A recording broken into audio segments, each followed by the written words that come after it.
तो कोलेस्ट्रॉल अंडे के अंदर काफ़ी होता है। आपके ब्लड में जो कोलेस्ट्रॉल होता है उसका 80% हिस्सा आपका लिवर ही बनाता है।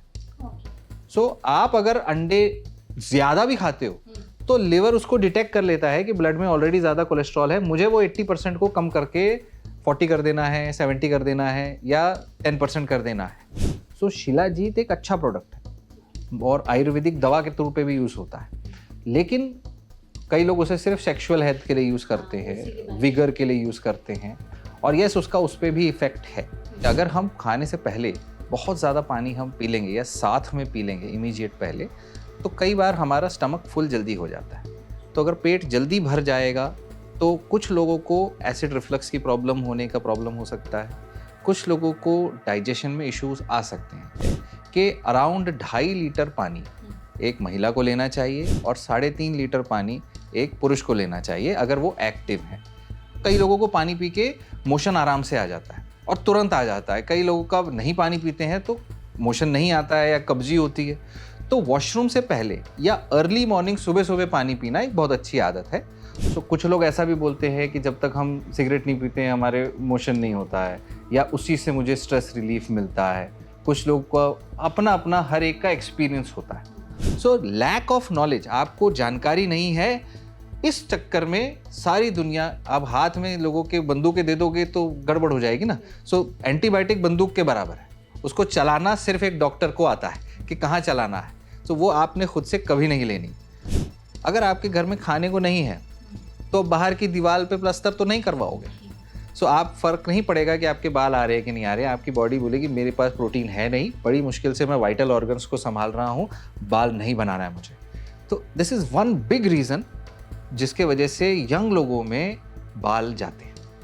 अगर आपको सर में दर्द हो रहा है तो सबसे इम्पॉर्टेंट है कि आप उसके पीछे का कारण ढूंढें कि वो कारण क्या है।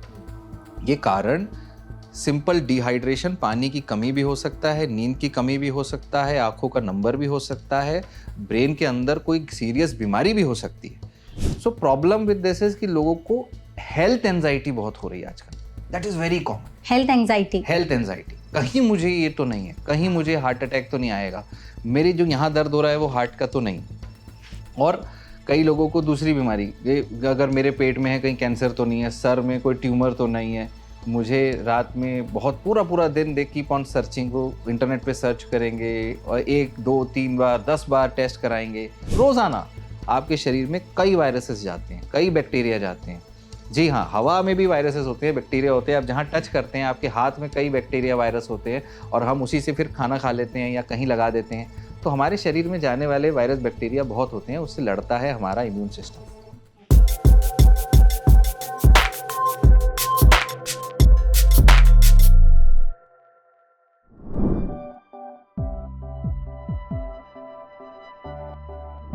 आज के टाइम पर लोगों को हेल्थ से जुड़ी कोई भी सवाल का जवाब जानना होता है तो वो सीधे इंटरनेट बाबा के पास जाते हैं और वहां जा करके सर्च करके अपने सवालों के जवाब ढूंढने की कोशिश करते हैं। तो हमने एक लिस्ट निकाली है जिस लिस्ट में 2024 में सबसे ज़्यादा हेल्थ से जुड़े पूछे जाने वाले सवाल हैं कि लोगों ने आखिर इंटरनेट पर सबसे ज़्यादा क्या सर्च किया। तो आज के स्वास्थ्य चर्चा में हमारे साथ एक एक्सपर्ट जुड़े हैं जिनसे हम इन सभी सवालों के जवाब जानने की कोशिश करेंगे। हमारे साथ हैं डॉक्टर परमजीत सिंह जो कि जनरल फिजिशियन और क्लिनिकल कार्डियोलॉजिस्ट है। तो डॉक्टर, हमारे सेशन में आपका बहुत बहुत स्वागत है। Thank you so much Megha ji, I am glad to be here. बहुत अच्छा लगा यहाँ आके और चलते हैं, बातचीत करते हैं। बिल्कुल बिल्कुल डॉक्टर। डॉक्टर, क्या है ना कि जैसे हमने बात भी की कि लोग आजकल इंटरनेट पर हर चीज़ बहुत ज़्यादा सर्च करते हैं, उन्हें डॉक्टर के पास नहीं जाना होता है, उन्हें लगता है बस फ़ोन में टाइप करो और जो चीज़ें आ जाएंगी वही उनके प्रॉब्लम का सिल्यूशन है। तो हमने कुछ लिस्ट निकाली है लोगों की कि वो क्या सबसे ज़्यादा सर्च करते हैं, तो प्लीज़ आप उनके सवालों के जवाब देने की कोशिश करिएगा। सबसे पहला डॉक्टर सवाल लोग ये पूछते हैं कि खाना खाने से पहले पानी पीना चाहिए या खाना खाने के बाद? देखिए, ऐसा खाने के अंदर कई ऐसी चीज़ें होती हैं जिसमें खुद में वाटर कंटेंट बहुत होता है, पर जब खाने के साथ या पहले या बाद में पानी की बात आती है तो सिर्फ इतना है कि अगर हम खाने से पहले बहुत ज़्यादा पानी हम पी लेंगे या साथ में पी लेंगे इमीडिएट पहले, तो कई बार हमारा स्टमक फुल जल्दी हो जाता है। तो अगर पेट जल्दी भर जाएगा तो कुछ लोगों को एसिड रिफ्लक्स की प्रॉब्लम होने का प्रॉब्लम हो सकता है, कुछ लोगों को डाइजेशन में इश्यूज आ सकते हैं। ऑल्दो ये बहुत बड़ा फैक्टर नहीं है, हम जब पानी की बात है तो क्वांटिटी की बात आ जाती है कि आधा गिलास 1 गिलास पानी खाने से पहले पीना या खाने के साथ पीना प्रॉब्लम नहीं है, पर अगर आप 2-2 3-3 गिलास पानी पीने की बात कर रहे हैं तो उसमें गैप रखें तो ज़्यादा बेहतर है। खाने से पहले 1 घंटा पहले या आधे 1 घंटे के बाद आप पिएंगे बड़ा अमाउंट पानी का, तब बेटर है। अगर खाने के साथ आप लिक्विड लेना चाहते हैं, पानी लेना चाहते हैं, छाछ लेना चाहते हैं, कोई भी लिक्विड चीज़ है, तो उसकी क्वांटिटी आधा गिलास या 1 कप, 1.5 कप, 2 कप तक ही रखें ताकि आपकी बॉडी जो है डाइजेस्ट आराम से करे। तो बहुत बड़ा फैक्टर नहीं है ये। ठीक है, तो बहुत सारे लोगों का एक और सवाल इसी में रहता है कि हमें कितना पानी पीना चाहिए फिर पूरे दिन में?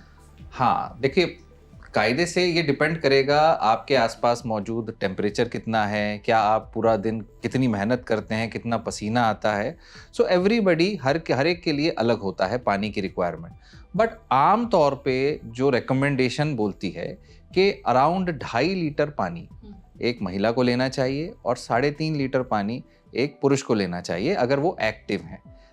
मगर कई लोग ऐसे ही 8 गिलास 12 गिलास ऐसे बोल देते हैं, although glass is not really बहुत ज़्यादा एक्यूरेट है कि हर गिलास 200 ml का भी आता है, 250-300 भी आता है। सो आप 2.5 लीटर के आसपास मान के चलिए, 2 मिनिमम है, 2 से 3 लीटर सभी को लेना चाहिए पूरे दिन में जी। और इसमें सारे प्रकार के लिक्विड आते हैं, पानी नहीं, लिक्विड सारा। अगर आप उसमें चाय कॉफ़ी देखें उसमें भी थोड़ा लिक्विड है, आप अगर कोई नारियल पानी पी रहा है तो पूरे लिक्विड की मात्रा मायने रखती है, बिकॉज लिक्विड में भी 90% तो पानी ही है। सो अल्टीमेटली वो भी कंट्रीब्यूट करेगा। शरीर के अंदर सब कुछ टूट जाना है, वो टूट के उसने पानी का इस्तेमाल करना है, तो आपका total amount of liquid intake वो 2.5 से 3 लीटर होना चाहिए। अगर मिनिमम है तो 2 लीटर। अब अगर आप दूध ज़्यादा पी लेते हैं, छाछ ज़्यादा पी लेते हैं, तो वो भी लिक्विड में आएगा। अच्छा, तो ये भी सारा लिक्विड में ही आएगा। और ऐसा भी है क्या कि बहुत ज़्यादा पानी पीने की वजह से भी कोई दिक्कतें होने लगती है? क्योंकि आपने कहा 2.5 से 3 लीटर पीना चाहिए, किसी ने इससे ज़्यादा पी लिया तो? अगर आप बहुत ज़्यादा मेहनत करते हैं, हाँ। धूप में काम करते हैं, तो आपका 1-1 लीटर पसीना निकल जाएगा 1-2 घंटे में ही, तो उतना भी पानी का लॉस हो रहा है, इलेक्ट्रोलाइट्स का लॉस हो रहा है। तो उस 1 घंटे से ज़्यादा कोई भी अगर जिम में, स्पोर्ट्स में या मेहनत में कोई भी काम कर रहा है, तो 1 घंटे से ज़्यादा के बाद उसे एक्स्ट्रा पानी पीना चाहिए। एक्स्ट्रा इलेक्ट्रोलाइट्स की ज़रूरत होती है। तो जितने स्पोर्ट्स ड्रिंक इलेक्ट्रोलाइट्स हमारे बने हैं वो इसी पर्पस के लिए बने हैं कि अगर कोई भी 1 घंटे से ज़्यादा एक्सरसाइज करता है तो उस कंडीशन में वो स्पोर्ट्स ड्रिंक लेता है, तो उसके वाटर और जो सॉल्ट, पोटेशियम, इलेक्ट्रोलाइट्स जो है वो रिप्लेनिश हो जाते हैं। तो इस तरह से बढ़ा सकते हैं। और जो लोग दिन में 2-2 बार कई घंटे वो 5-6 लीटर पानी भी पीते हैं। कई लोगों को बहुत पसीना आता है, वो ज़्यादा भी पीते हैं। पानी डेंजरस तब हो जाता है अगर हम इकट्ठा बहुत ज़्यादा पानी पी लें। अगर आप 2 लीटर 2.5 लीटर पानी एक साथ पी रहे हैं तब दिक्कत है। तो आप अगर उसे धीरे धीरे पीते हैं, पूरे दिन में डिवाइड करके पीते हैं, तो कोई दिक्कत नहीं। अगला सवाल भी सर पानी से जुड़ा हुआ है। लोगों को एक और उन्होंने काफ़ी ज़्यादा सर्च किया है कि वॉशरूम जाने से पहले पानी पीना चाहिए, वॉशरूम से आने के बाद पानी पीना चाहिए। एज सच वॉशरूम जाने से आप अगर पहले पी लें तो ज़्यादा बेहतर होता है। उससे 2 बातें हो जाती है। जब भी हम थोड़ा पानी पीते हैं तो बॉडी के अंदर जब स्टमक फुल होता है तो थोड़ा सा पेरिस्टाल्टिस मूवमेंट जो होता है, हमारे इंटेस्टाइन का मूवमेंट जो है स्टिमुलेट होता है। और उसी के साथ बिकॉज हमारी बॉडी सारी पूरी कनेक्टेड है, तो जब स्टमक डिस्टेंड होता है, डिटेक्ट होता है कि भाई पानी आया है, तो यूरिन भी बनना एक्स्ट्रा शुरू होता है ताकि जो बॉडी के वेस्ट प्रोडक्ट्स हैं वो निकले। तो आप लोग देखेंगे जब हम सुबह सुबह पानी पीते हैं, पहला चीज़ जब आदमी 1-2 गिलास पानी पी लेता है तो उसको, कई लोगों को पानी पी के मोशन आराम से आ जाता है और तुरंत आ जाता है। कई लोगों का नहीं पानी पीते हैं तो मोशन नहीं आता है या कब्जी होती है। तो वॉशरूम से पहले या अर्ली मॉर्निंग सुबह सुबह पानी पीना एक बहुत अच्छी आदत है ताकि आपका मोशन जो है वो जल्दी आ जाए। ठीक है, ओके। तो एक और सवाल इसी में था कि लोग ये भी उन्होंने सर्च किया है कि सुबह उठ करके सबसे पहले क्या खाना चाहिए, क्या पीना चाहिए? ऑब्वियसली सुबह सबसे पहले हाइड्रेशन ज़रूरी है, क्योंकि रात भर में आपकी बॉडी ने बेसल मेटाबॉलिक रेट उसका जो है उसके हिसाब से बर्न किया, तो सबसे पहले पानी चाहिए। दूसरी चीज़ जो है वो खाना चाहिए, पर खाने में जो सबसे इंपॉर्टेंट है वो डिपेंड करेगा इमीडिएटली आप क्या करने वाले हैं। अगर आप सुबह उठ के दौड़ने जाने वाले हैं, एक्सरसाइज करने वाले हैं, जिम जाने वाले हैं और आप उसके लिए आपको एनर्जी चाहिए, मगर आमतौर पे जो बेस्ट रिकमेंडेशन है उसके हिसाब से सुबह आप कोई भी एक हाई फाइबर चीज़ लीजिए और पानी लीजिए। हाई फाइबर में क्या ऑप्शन है? हाई फाइबर में कोई भी फ्रूट्स हो गया या होल ग्रेन्स, क्योंकि स्लो एब्जॉर्बिंग चीज अगर आप लेते हैं तो पूरे दिन में आपको कम बार खाना पड़ेगा, कम बार भूख लगेगी और एकदम से कोई ग्लूकोज स्पाइक नहीं होगा। तो इसलिए हाई फाइबर चीज में होल ग्रेन्स आप लीजिए, आप ओट्स ले सकते हैं। तो ऐसी चीजों में आपका जो है पानी के साथ आपका पेट भी भरेगा और साथ में आपके पूरे दिन की एनर्जी भी आपको रहेगी। तो एक होलसम फूड लेना ज़्यादा बेहतर है, लेकिन अगर आप छोटी सी चीज़ लेना चाहते हैं तो पानी और हाई फाइबर फूड दोनों ले सकते हैं। ओके, ठीक है। तो जो लोग जानना चाहते थे कि सबसे पहले सुबह उठ के उन्हें क्या खाना पीना चाहिए, तो आपने बहुत सारे ऑप्शंस उन्हें बता दिए हैं। मूविंग ऑन, एक और है कि सर दर्द का इलाज क्या है? देखिए, सर दर्द एक सिम्टम है, ठीक है। वो सिम्टम का पीछे बैक एंड में रीजन होता है। अगर आपको सर में दर्द हो रहा है तो सबसे इंपॉर्टेंट है कि आप उसके पीछे का कारण ढूंढें कि वो कारण क्या है। ये कारण सिंपल डिहाइड्रेशन, पानी की कमी भी हो सकता है, नींद की कमी भी हो सकता है, आंखों का नंबर भी हो सकता है, ब्रेन के अंदर कोई सीरियस बीमारी भी हो सकती है, नसों के अंदर प्रॉब्लम हो सकती है। सबसे पहले अगर आपको सर दर्द हो रहा है तो आपको काम करना है कि एक डॉक्टर के पास जाके इवैल्यूएट कराना है, एक फिजिशियन के पास जाके इवैल्यूएट कराना है और वो स्क्रीन करेगा आपको कि क्या रीज़न है। अगर आप अपने बल पे कुछ करना चाहते हैं तो आप पहले ये देखिए कि क्या आप प्रॉपरली सो रहे हैं कि नहीं। अगर नहीं आदमी 2-4 दिन सोएगा तो सर में दर्द होगा। अगर आप पानी नहीं पी रहे हैं तब भी डिहाइड्रेशन होगा। अगर आप धूप में काम कर रहे हैं और आपने खाना नहीं खाया है तब भी हाइपोग्लाइसीमिया, लो बीपी या ऐसे नमक कम हो जाने की वजह से भी सर में दर्द होगा। तो वो टेम्पररी चीज़ें हैं। वो एक नारियल पानी पी लिया, कुछ पी लिया तो आपका सर दर्द गायब हो सकता है। मगर बार बार सर में दर्द हो रहा है तो वो कारण कुछ और इंटरनल हो सकता है। स्ट्रेस हेडेक, क्रोनिक हेडेक, और स्ट्रेस हेडेक पीछे से ज़्यादातर जाता है। जो माइग्रेन लोग सीधा बोल देते हैं कि मुझे तो माइग्रेन है, वो इतना आसान नहीं है। माइग्रेन ऐसी बीमारी होती है जब ये सारे कारण में से कुछ नहीं है, कोई सिग्निफिकेंट रीजन नहीं मिल रहा है, तब माइग्रेन डायग्नोस कर सकते हैं। Migraine is a diagnosis of exclusion, कोई और कारण नहीं है तो उसे माइग्रेन कहते हैं, which is basically hyper sensitivity of your brain, कि थोड़ी ज्यादा लाइट हो गई, सर में दर्द हो गया। हाँ, मतलब लोगों को माइग्रेन से जुड़े ये सवाल रहते हैं कि जैसे पानी कम पी लिया तो माइग्रेन का दर्द शुरू हो गया, भूख कई बार टाइम से नहीं खाया तो माइग्रेन का दर्द शुरू हो गया, बहुत ज़्यादा कुछ हल्ला या शोरगुल सुन लिया तो कहते हैं कि माइग्रेन का दर्द शुरू हो गया। देखो, तो माइग्रेन में और हेडेक में कैसे डिफरेंशिएट करें? यही पॉइंट है। अगर आपका माइग्रेन, या हर इंसान को कुछ लेवल तक ये रहेगा ही कि भाई अगर आप बहुत ज़्यादा डिस्कोथेक में जा रहे हैं, कहीं बहुत आवाज़ें आ रही हैं, कहीं लाउड म्यूजिक है, तो 10 में से 5 लोगों का सर दर्द एक लेवल के बाद हो ही जाएगा। हर इंसान की सेंसिटिविटी अलग है, हर इंसान का अलग अलग कि मेरा सर दर्द हो रहा है, मैं जा रहा हूँ।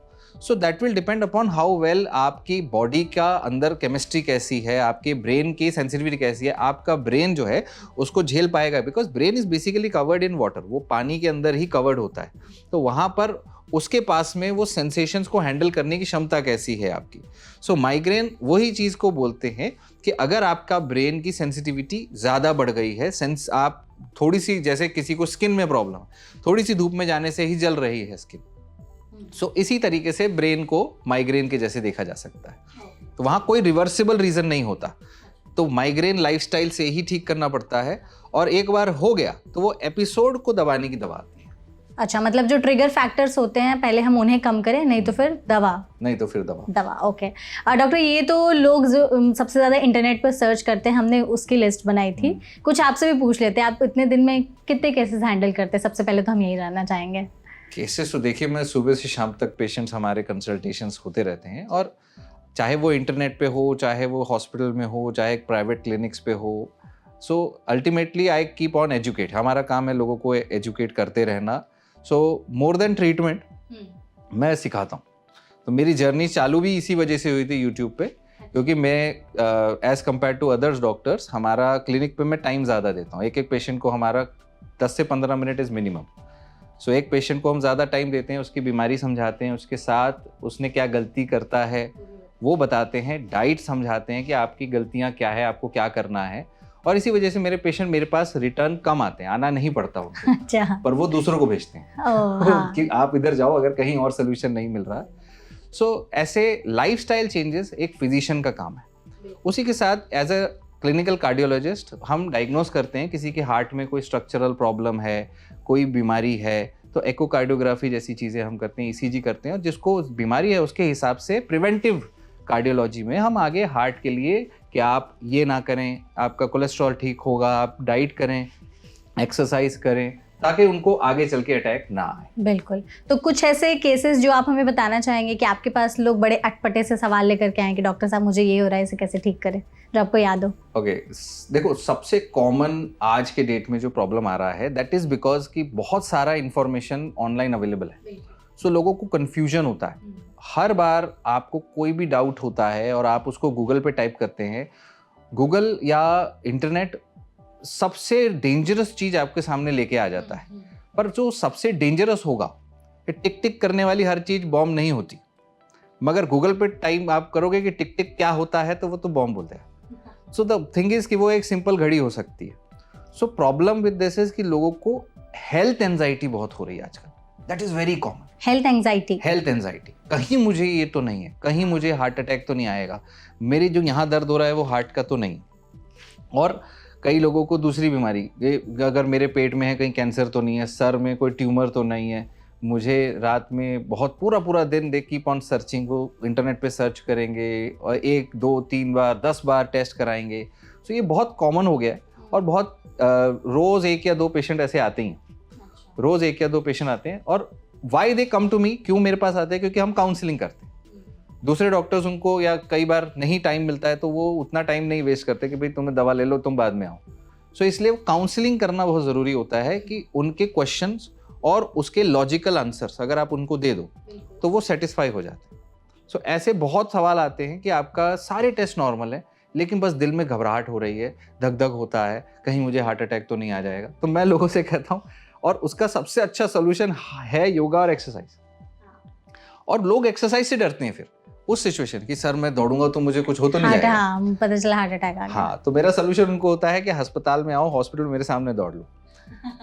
आपको अगर डर लगता है तो आप हमारे सामने दौड़ लो, ट्रेडमिल पे दौड़ लो। वो भी ठीक होने के बाद फिर भी आपको डर लगता है तो हॉस्पिटल के आसपास चक्कर मार लिया करो, कुछ होगा तो हम देख लेंगे, टेंशन मत लो। ठीक है, बट दौड़ना जरूरी। हाँ, that is because that is only thing जो आपकी सेंसिटिविटी बढ़ाएगा, जो आपकी बॉडी को आदत दिलाएगा कि हार्ट रेट बढ़ती है तो घबराना नहीं है।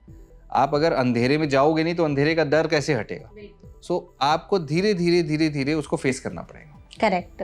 तो जैसे हार्ट से रिलेटेड ज्यादा सवाल आजकल लोग लेकर के आते हैं कि आपके पास? बहुत आते हैं हार्ट से रिलेटेड, बहुत ज्यादा आते हैं। बहुत ज्यादा। हार्ट है, हेल्थ एंजाइटी है, ब्रेन है और डाइट है, डाइट के सवाल है। और दूसरे सवाल आते हैं उनके हेल्थ फिटनेस पे बहुत सवाल आते हैं कि भाई बिकॉज आज के डेट में लाइफस्टाइल सबसे खराब है। किसी की नाइट शिफ्ट है, किसी को खाने का टाइम नहीं मिलता है तो वो बाहर से ही खा रहा है। सो डाइट सबकी खराब होती है तो कहीं ना कहीं ब्लड टेस्ट में गड़बड़ आ जाती है, किसी के लिवर फंक्शन में गड़बड़ आ जाती है, कोलेस्ट्रॉल में गड़बड़ आ जाती है। तो सवाल होता है कि व्हाट शुड आई डू, क्या मैं दवाई ले लूँ? और उनका वो एक वे आउट ढूंढते हैं कि एक सिंपल दवा से काम हो जाए और मुझे वही सेडेंटरी लाइफस्टाइल, एक्सरसाइज ना करना पड़े, बाहर का मैं खा पाऊँ, और उसका सोल्यूशन नहीं है दवा। तो ये चीज़ उनको हमको समझानी पड़ती है कि आपको इतना तो मिनिमम शुरू करना पड़ेगा, कुछ तो चालू करना पड़ेगा, एक्सरसाइज एंड आपकी डाइट में ये चीज़ें कम करनी पड़ेगी। तो क्या डेली रूटीन फिर आपके हिसाब से होना चाहिए एक अच्छा बैलेंस लाइफस्टाइल के लिए? बैलेंस लाइफस्टाइल में बहुत सारी चीज़ें आती हैं। आई मीन उसमें फिजिकल, साइकोलॉजिकल और डाइट भी आ जाती है। सो अगर हम बात करें कि डेली आपको मिनिमम में क्या करना चाहिए, सो 6 to 8 आवर्स की नींद होनी चाहिए, मिनिमम 6 है। नींद एक इम्पॉर्टेंट पार्ट है, आदमी खाता है, काम करता है, सोता है। सो नींद एक बहुत ज़रूरी है कि आदमी से कम 6 घंटे की नींद ले लें। अगर 7 लेगा तो बेस्ट है, 7 इज़ बेस्ट। और अगर आप कोई ऐसा काम करते हैं जहाँ पे आपको नहीं कंटिन्यूस नींद मिल रही तो एटलीस्ट आप बीच में नैप लीजिए, पावर नैप लीजिए, 1 घंटे का, 1.5 घंटे का हमारा स्लीप साइकिल होता है। कायदे से 4 साइकिल कंप्लीट हो जाए तो आपकी अच्छी नींद पूरी हो जाती है। और पावर नैप कितने देर का होना चाहिए? पावर नैप आधे घंटे का भी चल जाएगा, आधे घंटे का भी चल जाता है, बट देन वो कंपनसेटरी मैकेनिज्म है, वो रेगुलर लाइफ के लिए बेस्ट नहीं माना जाता। वो होता है कि कुछ नहीं तो कुछ सही ऐसे में। वरना बिना नींद के आपके बॉडी में प्रॉब्लम्स आने शुरू होते हैं, इंक्लूडिंग हेडेक, इंक्लूडिंग जिटरीनेस, गुस्सा ज़्यादा आना, टेंशन ज़्यादा होना, कॉर्टिसोल लेवल बढ़ना, बीपी बढ़ना, पल्स बढ़ना और ज़्यादा स्ट्रेस होना, छोटी सी बात से ज़्यादा स्ट्रेस होना, ये सबसे बेसिक चीज़ है। और फिर आप अपने कोई अगर साइकोलॉजिकली अनस्टेबल हैं तो वो फिर उस रूट पे चला जाता है गूगल करके कि मैं टेस्ट कराऊं। फिर एंजाइटी की शुरुआत कहीं ना कहीं नींद से ही होती है। यहाँ पर ना लोगों का एक और जो मैंने बात की कि सबसे ज़्यादा सर्च किया उन्होंने, तो उसमें इन्होंने ये भी सर्च किया है कि इंसोम्निया को कैसे ठीक करें। हाँ। उन्हें नींद नहीं आ रही है तो नींद कैसे लाएं, तो इसका भी आप आंसर दे दीजिए। देखो, नींद आपको आती है, ये बचपन से आती है, आप बचपन से इतने ज़्यादा सो रहे हो, अब नहीं आ रही है, उसका कारण आपको देखना पड़ेगा कि ऐसा क्यों है कि मुझे नींद नहीं आ रही है। कहीं ना कहीं या तो आप अपनी बॉडी को ज़्यादा स्टिमुलेशन दे रहे हो, राइट। अगर हम टीवी लगा के एक ऐसी मूवी, कोई भी मूवी देख रहे हैं, कोई शो देख रहे हैं, तो उस मूवी का या शो का उद्देश्य है कि आपको इंगेज करना। उस यूट्यूब चैनल का भी उद्देश्य है कि आप ज़्यादा वीडियो देखें, उनका ये उद्देश्य नहीं है कि आपको नींद आ जाए। कई लोगों का ये होता है कि मैं सर लगा के बैठा रहता हूँ फ़ोन पे या टीवी पे या इस पे और मुझे नींद नहीं आती। तो आपको वो देखना पड़ेगा कि आपकी गलती कहाँ है। अगर आप उसको नहीं छोड़ते हो तो नींद आना इज़ नॉट रियली, वो दवा से नहीं आएगा या किसी पर्टिकुलर चीज़ को दबाने से, कोई बटन दबाने से, कोई हाथ में दबाने से या कोई योगा करने से नींद नहीं आएगी। गलती ढूंढने से नींद आएगी। सबसे बड़ा स्टिमुलेशन क्या है? अगर आपके घर में बच्चे हैं, छोटा बच्चा है, 6 महीने का बच्चा है, तो आपको नींद नहीं आएगी अगर वो नहीं सो रहा है। वहाँ पर आपका कंपनसेटरी मैकेनिज्म होगा। तो हर इंडिविजुअल के लिए अलग सिनारियो होता है कि उसको नींद क्यों नहीं आ रही। तो ज़्यादातर केसेस में सिंपल लाइफस्टाइल चेंजेस और उसके सिनारियो को मॉडिफाई करने से नींद आ जाती है। सप्लीमेंटेशन और मेडिकेशन उसके बाद आता है, नेवर फर्स्ट कि भाई आपको नींद नहीं आ रही है, पहले मैं क्या दवा ले लूँ। ये सर्च करने वाले की गलती है। हाँ, क्या मेरे से गलती हो रही है, मैं अपने जीवन में क्या बदलूँ, वो आपको देखना होगा, इंक्लूडिंग डाइट। आप मानेंगे सिर्फ रात में दूध पीने का जो रिवाज था उससे भी नींद आती है, रात में हैवी फूड खाने से नींद आती है, रात में कार्बोहाइड्रेट लेने से नींद आती है। लेकिन लोग तो कहते हैं कि रात में आपको लाइट खा के सोना चाहिए, दूध पीना छोड़ दो। वो इसलिए क्योंकि लोग अब बहुत ज्यादा खा रहे हैं, मोटे हो रहे हैं। हाँ, अगर आप बहुत मोटे हो रहे हो और पूरे दिन में खाते जा रहे हो तो एटलीस्ट रात को कम खाइए। तो हर केस में सेम चीज नहीं मायने रखेगी। अगर छोटा बच्चा है, ग्रोइंग एज में है, तो उसके लिए लाइट में कार्ब खाना, रात में कार्ब खाना या दूध पीना या थोड़ा कार्बोहाइड्रेट लेना अच्छा है, उसको नींद अच्छी आएगी। जैसे दोपहर में लोग खाना ज़्यादा खाते हैं तो पूरा कॉलेज में लेक्चर में नींद आती रहती है उनको। So that is a very easy thing, जो समझने में ईजी है कि ज़्यादा हैवी खा लिया तो नींद आती है, राइट। सो उसका यूज़ आप कर सकते हैं अपनी स्लीप इंड्यूस करने के लिए। बट सिर्फ ज़्यादा खाएंगे, बाकी चीज़ बैलेंस नहीं करेंगे कि मैं पूरी डाइट के कैलोरीज कम करूं, तो गलती आपकी। बिल्कुल। आपने डॉक्टर जैसे यहाँ कहा ना कि कुछ लोग कहते हैं कि मैं ये देखते रहता हूँ और फिर मुझे नींद नहीं आती। मैंने ऐसे भी बहुत सारे लोग देखे हैं जो फ़ोन चला करके उसके बाद छोड़ देते तभी उन्हें नींद आती है। मतलब उनके साथ ऐसा है कि कान में ईयरफोन लगाए रहो, कुछ सुनते रहो और सुनते सुनते वो सो जाएंगे। देखो, शरीर एक ऐसी चीज़ है या माइंड एक ऐसी चीज़ है, वो किसी भी सिचुएशन को अडेप्ट करने की कोशिश करती है, राइट। कुछ लोग ऐसा भी बोलते हैं कि जब तक हम सिगरेट नहीं पीते हैं हमारे मोशन नहीं होता है, या उसी से मुझे स्ट्रेस रिलीफ मिलता है। कुछ लोग को अपना अपना हर एक का एक्सपीरियंस होता है। वो एक्सपीरियंस इज एक आदत, अडेप्टेशन होता है। वो हमेशा एक कोई ट्रुथ नहीं बन जाता है कि हर इंसान पे वो वैलिड होगा। तो ये ज़्यादा साइकोलॉजिकल है। ये साइकोलॉजिकल है क्योंकि वो लगा के रात में 2-2, 3-3 बजे तक सो रहे हैं, तो माइंड कभी तो सोने की स्टिमुलेशन देगा कि वो देगा कि भाई अब सो जाओ। तो वो उनके साथ एसोसिएट हो जाता है कि मैं हेडफोन पे लगा के रखता हूँ तभी नींद आती है। ये एक दिन का नहीं है, कई महीनों चलता है तब होता है। अच्छा, ठीक है, ओके। तो अब हम वापस आते हैं अपने इंटरनेट के सवालों पर, जिसमें था कि लोगों ने एक सर्च किया था कि फ्लू कितने दिन तक रहता है। देखो, फ्लू एक सिंपल वायरल इन्फेक्शन होता है और वो वायरस 200 से ज़्यादा प्रकार के केवल फ्लू वायरसेस होते हैं। 200 से ज़्यादा जो आपके मान लीजिए साल भर आपके आसपास घूमते रहते हैं। पर कुछ जब थोड़ा मौसम चेंज होता है, मॉइस्चर बढ़ जाता है, तब फ्लू ज़्यादा, बिकॉज वाटर कंटेंट हवा का ज़्यादा हो जाता है तो वो ज़्यादा देर तक हवा में रहते हैं। उस कंडीशन में वो आपके नाक में, आपके सांस में से जल्दी अंदर चले जाते हैं। और कई लोगों में वो रेगुलरली इन्फेक्शन करते रहते हैं, इसलिए कई ऐसे लोग होते हैं जिनको साल भर में बार बार फ्लू होता है। इस कंडीशन में जो डेंजरस वाले फ्लू वायरसेस हैं 3-4 प्रकार के, जैसे स्वाइन फ्लू है H1N1 के हिसाब से, या जो है इन्फ्लुएंजा के कुछ वर्जन्स हैं जो डेंजरस रूप धारण कर सकते हैं, उनके लिए वैक्सीन अवेलेबल है। तो इसीलिए फ्लू शॉट्स आते हैं जो साल में एक बार अपडेट होते हैं, बिकॉज वायरस म्यूटेट होता है। तो वायरस जब म्यूटेट होता है तो अब जो नया वायरस चल रहा है उसके लिए एक वैक्सीन बन के आती है जो आप साल में एक बार लगा सकते हैं। तो 6 महीने से बड़ा कोई भी बच्चा है, बड़ा है, इंसान है, वो साल में एक बार फ्लू शॉट लगा सकता है। तो उसको अगर फ्लू होगा तो वो जो 7 दिन चलना था उसके जगह 3 दिन में या बहुत लाइट सिम्टम्स में मैनेज हो जाएगा, या डेंजरस रूप नहीं धारण करेगा। और ये जो आप फ्लू शॉट्स बता रहे हैं, ये कहाँ से लिया जा सकता है? ये आप किसी भी आपके लोकल फिजिशियन या बच्चा है तो पीडियाट्रिशियन के पास जाओगे तो वो आपको एडवाइस कर देगा। उस समय मौजूद जो भी वर्जन होगा फ्लू शॉट का लेटेस्ट, वो आपको लिख देगा। कोई ये खुद से लेने वाली चीज नहीं है, ये डॉक्टर ही आपको प्रिस्क्राइब करेगा। ओके, तो इसके कुछ कॉम्प्लिकेशन या साइड इफेक्ट्स भी हैं या कोई क्राइटेरिया है? देखिए, किसी भी वैक्सीन को जब आप लगाते हैं तो वो बॉडी में एक रिएक्शन पैदा करने के लिए दी जाती है कि आपकी बॉडी उन वायरसेस के खिलाफ, उन वायरसेस के खिलाफ एंटीबॉडी बना ले। एंटीबॉडी बनाना एक इन्फ्लामेटरी इम्यून रिएक्शन है। तो वो इम्यून रिएक्शन से शरीर में जहां पर लगा है, कई बार थोड़ा गर्माहट महसूस होती है, 1 दिन का फीवर आ सकता है, but that is good for you, because that means, वो मतलब है कि बॉडी इम्यून रिएक्शन कर रही है और बॉडी अब उस वायरस के खिलाफ एंटीबॉडी बना लिया है। तो अब आपको 6 महीने, साल भर के अंदर अगर वही वायरस आएगा तो आपको बीमारी नहीं होगी। तो एक वैक्सीन से होने वाला minor reaction, minor fever, minor pain, minor body ache, आप अगर मान लो वो आदमी डिहाइड्रेटेड है, सोता नहीं है, तो उसको ज्यादा महसूस होगा। सो आपकी एक हेल्थ स्टेटस आपका कैसा है उस पर डिपेंड करेगा कि आप उसे झेल पा रहे हैं कि नहीं। बट दैट डजंट मीन कि वो वैक्सीन अच्छी नहीं है। वो वैक्सीन आपके लिए इस हिसाब से बहुत अच्छी है कि आपको उस तरह के सिम्टम मतलब आ रहे बॉडी में, इसका मतलब कि वैक्सीन ने रिएक्ट करना शुरू कर दिया, रिएक्ट किया है, वो अच्छे से काम कर रही है। इसका मतलब ये भी नहीं कि जिसको नहीं आ रहा है बुखार, उसमें वैक्सीन ने काम नहीं किया। उसका मतलब यह है कि उसकी बॉडी के अंदर इतनी कैपेसिटी है कि इम्यून रिएक्शन को वो आराम से झेल ले रही है, कोई बॉडी पेन नहीं हो रहा, कोई हेडेक नहीं हो रहा, हाइड्रेशन लेवल अच्छा है, नींद अच्छी है। और ऐसे ही लोग होते हैं जिनको कोरोना वायरस में भी इनको कोई सिम्टम नहीं आया, मैं तो कुछ, दैट डजंट मीन कि उनके अंदर वायरस नहीं गया। वायरस गया, इम्यून सिस्टम ने वायरस को हटा दिया, खत्म कर दिया, और आपको कोई पता भी नहीं चला। रोजाना आपके शरीर में कई वायरसेस जाते हैं, कई बैक्टीरिया जाते हैं।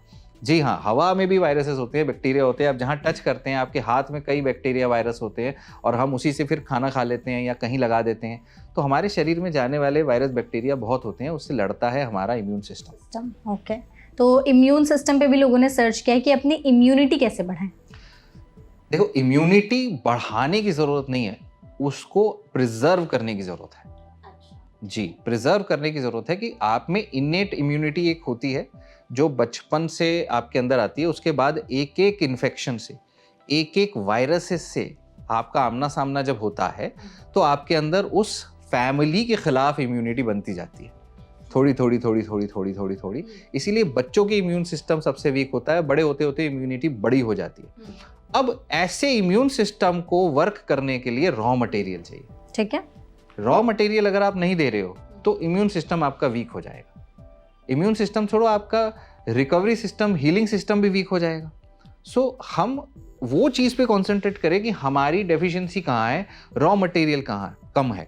अगर कोई इंसान प्रोटीन एनर्जी मैल न्यूट्रिशियस है, किसी के अंदर प्रोटीन की बहुत कमी है, या किसी के अंदर यही बात आ जाएगी कोर्टिसोल लेवल बहुत हाई है, स्ट्रेस लेवल्स हाई है, तो उसकी इम्यून सिस्टम कमज़ोर होगी, वीक होगी। तो उस समय इम्यून सिस्टम बढ़ाने वाली कोई भी दवा, कोई जड़ी बूटी, कोई टोटका काम नहीं करेगा जब तक आप उसको दबाने वाला जो चीज़ चल रही है आपके शरीर में, स्ट्रेस हार्मोन जो बढ़े हुए हैं, वो कम नहीं करते। सो इम्यून सिस्टम को अगर बेटर करना है तो आपको लाइफस्टाइल बेटर करनी पड़ेगी। उसकी कोई दवा नहीं आती, उसकी कोई दवा काम नहीं करती। अच्छा, तो ऐसा बहुत सारे लोग कहते हैं कि इम्यूनिटी बूस्टर ड्रिंक है या खाना है, इसको खा लो तो इम्यूनिटी बूस्ट हो जाएगी। बहुत सारी रेसिपीज आजकल वायरल होती हैं सोशल मीडिया पर। तो पानी से भी इम्यूनिटी बूस्ट होती है, स्किन अच्छी होती है ना, पानी से लिवर ठीक होता है। अगर हम पानी को डाल के आपको बोलेंगे कि ये दवा है तो वो बोल सकते हैं, बट वो उसका इम्पैक्ट क्या है, वो बेसिक रिक्वायरमेंट है। अगर हम कोई भी फ्रूट्स खाते हैं उनमें एंटीऑक्सीडेंट्स होते हैं, वो एंटीऑक्सीडेंट्स आपकी बॉडी में जाके कई सारी चीज़ों के लिए हेल्प करते हैं, कई सारे इन्फ्लामेटरी रिएक्शंस को मॉनिटर करते हैं कि वो कम करते हैं, ऑक्सीडेटिव स्ट्रेस को कम करते हैं। सो मेरा पॉइंट यह है, एक जनरल टर्म इस चीज को क्या होता है कि हेल्थ केयर इंडस्ट्री में, वेलनेस इंडस्ट्री इस चीज को बहुत यूज करती है कि हमारा ये जो है ये इम्यूनिटी बूस्ट करता है और वो चीज इम्यूनिटी में काम करती है। तो वहां पर जो उसका इफेक्ट है वो 1% से 5% तक हो सकता है, बट जो हम कह रहे हैं लाइफस्टाइल चेंजेस वो 50% तक इफेक्ट करेगा आपकी।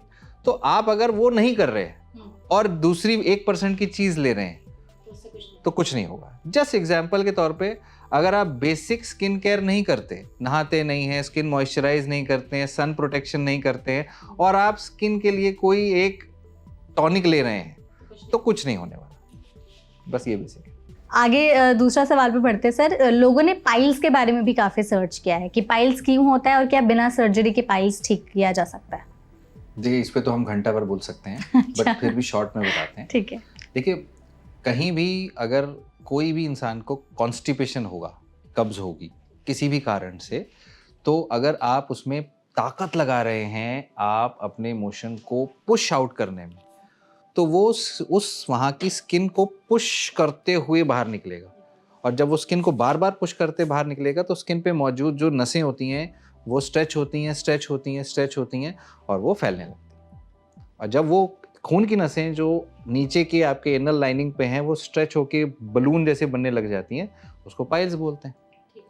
सो आपको उसके बैकएंड पे कारण पे काम करना पड़ेगा कि आपको कब्ज क्यों हो रही है तो, और आप ताकत ना लगाएं। अगर आप उसमें प्रेशर लगा लगा के तुरंत निकालने की कोशिश करेंगे तो वो पाइल्स को खराब करेगा। वो ग्रेड पाइल्स का 1 से 2, 2 से 3, 3 से 4 हो जाएगा। जब वो 3-4 चला जाएगा तो आपको ऑपरेशन करना पड़ जाएगा, क्योंकि वो बहुत ज़्यादा हाथ से निकल गई बात है। तो पाइल्स का कारण है कब्ज, और कब्ज के कई कारण हो सकते हैं। हो सकता है आप पानी कम पीते हैं, आप फाइबर कम लेते हैं, या फाइबर बहुत ही ज़्यादा लेते हैं, तो ऐसी चीज़ों से भी कब्ज हो सकती है। या आपको कोई आंतों की, इंटेस्टाइन्स की एक्चुअल बीमारी है, वो चीज़ों से भी प्रॉब्लम आ सकती है। लोगों ने ये भी सर्च किया कि कॉन्स्टिपेशन कैसे दूर करें। हाँ, कॉन्स्टिपेशन सबसे बेसिक चीज़ है पानी। अगर आप कॉन्स्टिपेशन या पाइल्स का सबसे पहला इलाज है कि आप अच्छी मात्रा में 1 लीटर एक्स्ट्रा पानी पी लो, चलेगा। 1 लीटर एक्स्ट्रा पानी पी लीजिए, सुबह सुबह उठ के खूब आधा से 1 लीटर तक आप पानी पीजिए, और उसके साथ मोशन सॉफ्टनर्स यानी फाइबर लीजिए। फाइबर के साथ कई ऐसे इंग्रेडिएंट्स होते हैं, लैक्सेटिव्स।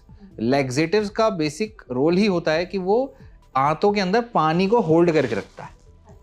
तो आपके अंदर फाइबर होगा, लैक्सेटिव पानी होगा, तो आराम से निकल जाएगा। तो आराम से निकल जाएगा तो जो भी नसें हैं वहाँ उसको इरिटेट नहीं करेगा, पाइल्स में आराम आ जाएगा। अब जो ऑलरेडी वहाँ दर्द हो चुका है, सूज चुका है, तो उसके लिए आपको थोड़ा कुनकुने गर्म पानी में बैठ सकते हैं। कुनकुने पानी में बैठना सिट्स बात, उससे आराम मिल जाता है। और अगर बहुत ही ज़्यादा दर्द है, सूजन है, ब्लीडिंग हो रही है, तो उसकी फिर दवा आती है। वो दवा लेने से आपको कुछ ही दिनों में आराम हो जाएगा। आपने जैसे पाइल्स में ग्रेड्स की बात की, हाँ। तो कौन से ग्रेड तक सही हो जाता है पाइल्स, दवाओं से या फिर खान पान से, और किस पे सर्जरी करनी पड़ती है? देखो, पाइल्स का जो ग्रेड है, वैसे तो 2 प्रकार के इंटरनल और एक्सटर्नल पाइल्स होते हैं।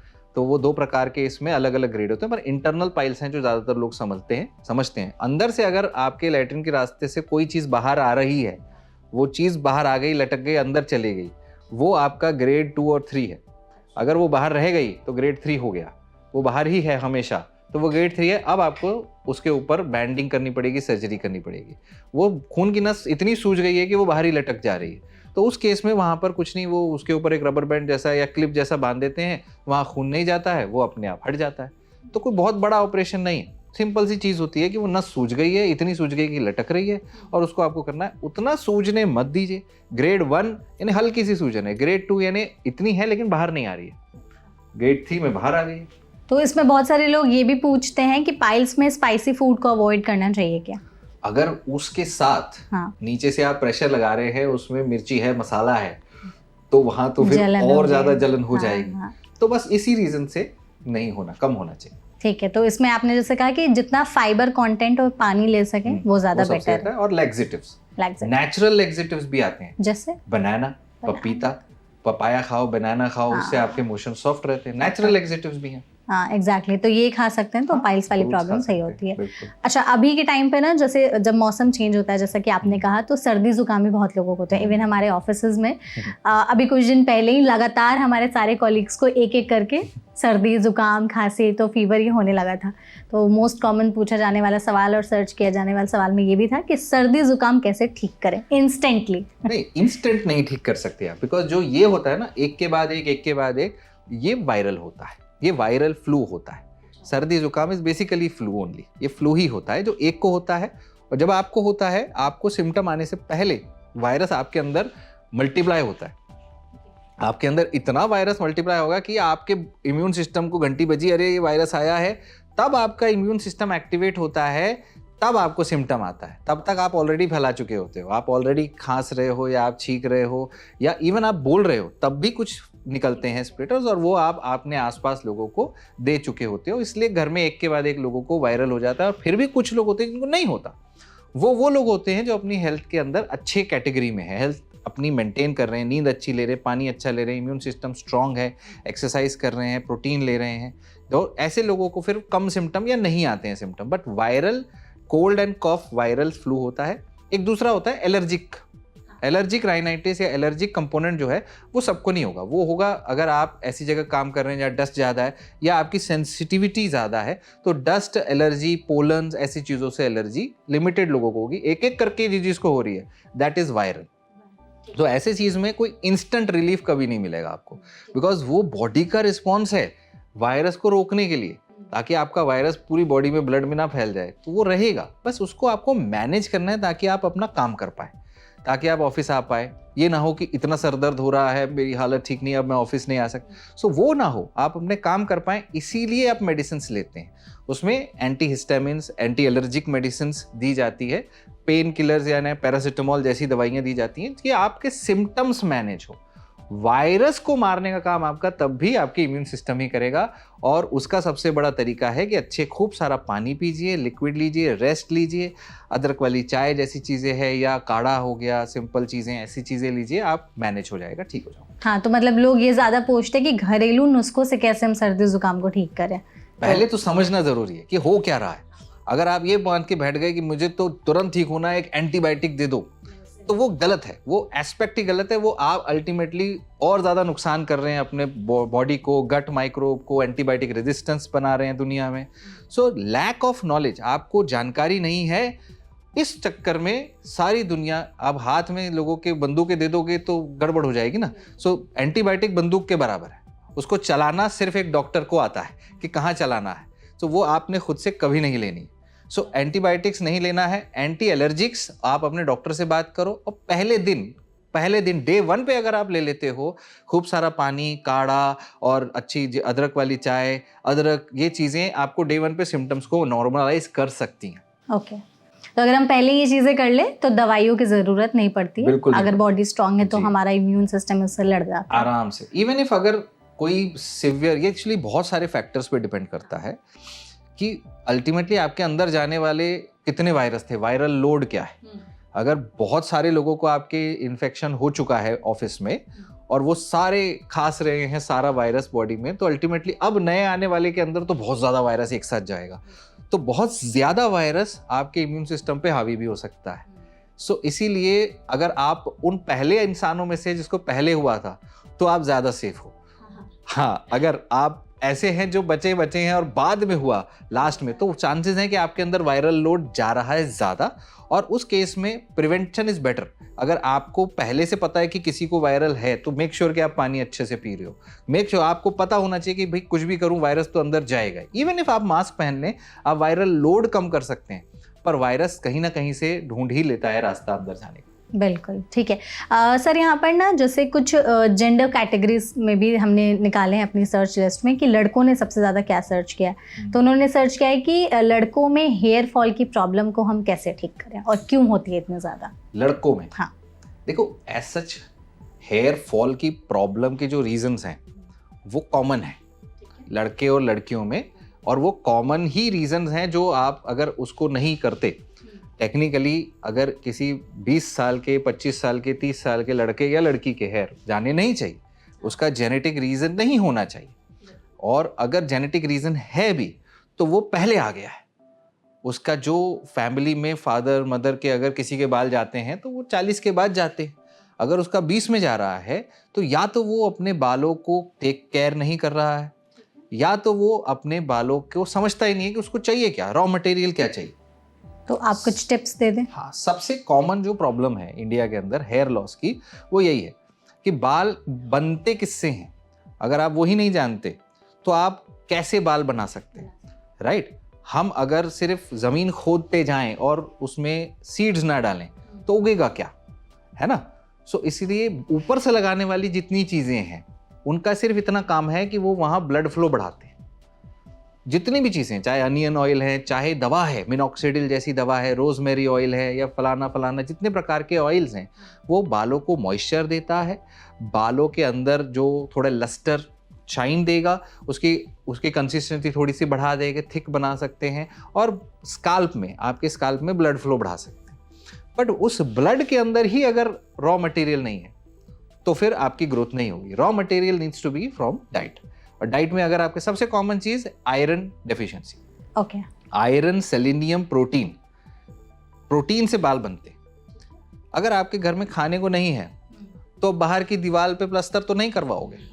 सो आप फर्क नहीं पड़ेगा कि आपके बाल आ रहे हैं कि नहीं आ रहे हैं। आपकी बॉडी बोलेगी मेरे पास प्रोटीन है नहीं, बड़ी मुश्किल से मैं वाइटल ऑर्गन्स को संभाल रहा हूँ, बाल नहीं बनाना है मुझे। तो this is one big reason जिसके वजह से यंग लोगों में बाल जाते हैं। प्रेगनेंसी में हेयर लॉस होता है इसी वजह से, बिकॉज बॉडी की डिमांड बढ़ जाती है, बच्चे को भी आयरन प्रोटीन की ज़रूरत पड़ती है, आप अपना तरफ से, इसलिए वो डिमांड बढ़ जाती है, टेम्पररी हेयर लॉस होता है और फिर वो वापस आ जाता है बिकॉज आपका वापस डाइट ठीक होती है। So diet is big factor. उसके ऊपर अगर कोई स्मोकिंग कर रहा है तो उसकी खून की नसें जो कोनी पतली होती जाती हैं, हार्ड होती जाती हैं। अगर आप पोल्यूशन की बात करें तो पोल्यूशन से भी हेयर लॉस होता है। Pollution is acting like smoking. Pollution आप स्मोकिंग जैसा काम कर रहा है, प्लस वो स्काल्प को ड्राई कर रहा है। पोल्यूशन जाके लग रहा है बालों को, कोई रोक तो रहा है नहीं। जो लोग वहां से जा रहे हैं, ड्राई स्काल्प में खुजली हो रही है, इन्फेक्शन जल्दी हो रहा है, फंगल इन्फेक्शंस हो रहे हैं, सोरियासिस हो रहा है लोगों को। तो यंग लोगों को इतनी कॉम्प्लिकेटेड पिक्चर डेवलप हो जाती है कि एक तरफ बाल को रॉ मटेरियल नहीं, बाल ड्राई हो रहे हैं, क्वालिटी खराब हो रही है, स्काल्प खराब हो रहा है, और आप उसके लिए क्या लगा रहे हो, तेल या कोई एक नुस्खा कि आप ऐसा करो, नुस्खा दे दो। जबकि एक कॉम्प्लिकेटेड पिक्चर देखे बगैर, वो सारे एस्पेक्ट को देखे बगैर सोल्यूशन नहीं हो सकता। तो क्या मतलब डाइट में चेंजेस करने चाहिए हेयर फॉल रोकने के लिए? सबसे पहले अगर आपको सिग्निफिकेंट हेयर फॉल हो रहा है तो आपके टेस्ट कराओ कि आपकी बॉडी में मेजर डेफिशिएंसीज तो नहीं है, मेजर कोई डिजीज तो नहीं है। आप अपने स्काल्प का एग्जामिनेशन कराइए कि स्काल्प में कोई डिजीज तो नहीं है। और जो आप अपने लेवल पे कर सकते हैं, अपना प्रोटीन इंटेक चेक करिए, प्रोटीन आप बढ़ाइए, आयरन लेवल आपने चेक करिए, हीमोग्लोबिन आयरन दोनों चेक करना है। आयरन अगर आपका कम है तो आयरन लेने से फायदा होगा। और हेयर के लिए अलग से कई सारे मल्टीविटामिन आते हैं जिसमें थोड़ा बहुत problem is multivitamin deficiency correction के लिए नहीं बनते, वो बनते हैं कि मेंटेनेंस के लिए। तो हेयर के मल्टीविटामिन ले लेने से ही आयरन लेवल डेफिशिएंसी पूरी नहीं हो जाएगी, उसको कई महीने लगेंगे। तो आपको एक बार टेस्ट करा लेने से ज़्यादा फायदा है, क्योंकि एक बाल की एक जड़ होती है। अगर वो बाल 2 महीने में टूट के गिरने वाला है और 2 महीने तक आप एक्सपेरिमेंट कर रहे हैं तो वो तो गया, वो गया। तो वो जड़ को बनने में अब कई साल लगेंगे और हो सकता है वहाँ जड़ अगर खत्म हो गई तो खत्म हो गई। तो ऐसा भी होता है। तो इसीलिए आपको बेसिक्स में घुसना ज़रूरी है। और मेरा भी सबसे इम्पोर्टेंट यही होता है कि अगर आप बीमारी और उसके आने वाले बेसिक्स को समझ गए तो मैनेज करना आपके लिए आसान है और लोगों से आप बेवकूफ़ बनना भी मुश्किल हो जाता है। बिल्कुल। आपने जैसे यहाँ पे प्रोटीन और आयरन की बात की, तो कुछ डाइट आप बताना चाहेंगे प्रोटीन और आयरन के लिए? राइट। इंडिया के अंदर ये दोनों चीज़ों की डेफिशिएंसी बहुत कॉमन हो गई और दुनिया के अंदर इसके साथ एडेड B12 और विटामिन डी की डेफिशिएंसी बहुत कॉमन हो गई है। इंडिया के अंदर iron deficiency is very common, specially in females, दोनों में। अच्छा, मेल्स एंड फीमेल्स दोनों में बहुत कॉमन है और लोग रियलाइज नहीं करते। But there are hundreds of cases जो मैंने देखे हैं जिनका हीमोग्लोबिन ठीक है लेकिन आयरन कम है। ओके। हीमोग्लोबिन ठीक है, हीमोग्लोबिन अलग चीज़ है, आयरन अलग चीज़ है, ठीक है। बिकॉज आपकी बॉडी सबसे पहले आयरन को यूज़ करेगी हीमोग्लोबिन बनाने में, फिर उसके बाद छोटी चीज़ों को आयरन मिलेगा कि हाँ ठीक है बाल भी बना लो, ठीक है ये भी बना लो। सो हीमोग्लोबिन ठीक है, आयरन कम है बिकॉज बॉडी बेयरली मैनेज कर रही। जब तक वो नॉर्मल रेंज में नहीं आएगा एक्सेसरी चीज़ों को नहीं मिलेगी जी।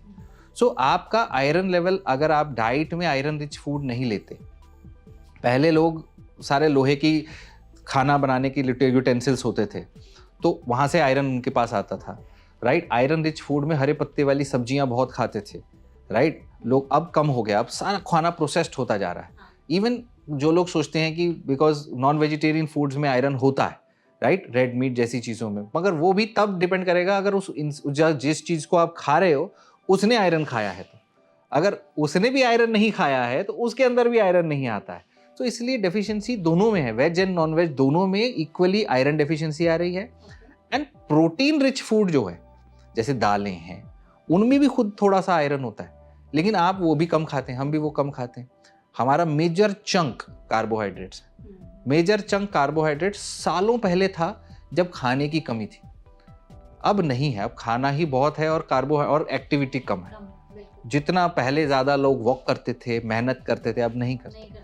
तो अब कार्बोहाइड्रेट चंक को, मेजॉरिटी को चेंज करके प्रोटीन पे आना ज़रूरी है। इसीलिए मेरा रिकमेंडेशन होता है कि आप डाइट में पहली चीज़ प्रोटीन डालो, पहली चीज़ आप प्रोटीन खाओ। प्रोटीन सैटिस्फैक्टी सेंटर आपको जल्दी फिल करता है, तो अगर आप पहले वो खाते हो तो आपका इनवेरिएबली दूसरी चीज़ कम हो जाती है, राइट। सो सैलेड्स, प्रोटीन रिच फूड आप डालिए, आयरन रिच फूड बीच में इंक्लूड करिए, तो आपके हेयर प्रॉब्लम कम हो जाएंगे। बेसिकली लड़कों के साथ प्रॉब्लम क्या होती है ना, कि मैंने बहुत सारे लोगों को सुना है, वो कहते हैं कि लड़कियों में हेयर लॉस हो रहा है तो वो गंजे तो नहीं हो जाएंगे। लड़कों में सीधे होता है कि वो गंजे होने लगते हैं, यहाँ से बाल जो है उनके वो कम हो जाते हैं। तो इसीलिए वो कहते हैं कि लड़कों में ये प्रॉब्लम ज़्यादा दिखाई देती है, अगर होती भी है तो लड़कियाँ कम से कम गंजी तो नहीं होती है। उनका हेयर फॉल हो भी गया तो बाल ही पतले हो जाएंगे, लेकिन हमारे तो उड़ ही जाते हैं सीधे। तो ये वाला इशू, मेल पैटर्न और फीमेल पैटर्न हेयर लॉस को इस तरह से डिवाइड किया गया है। मेल पैटर्न हेयर लॉस सामने से पीछे तरफ जाता है और फिर पीछे से एक वो आता है, और लड़कियों में ज़्यादातर सिर्फ पीछे और थिनिंग होती है, हेयर थिनिंग हो जाती है, कि जो घनापन है बाल का वो कम हो जाता है।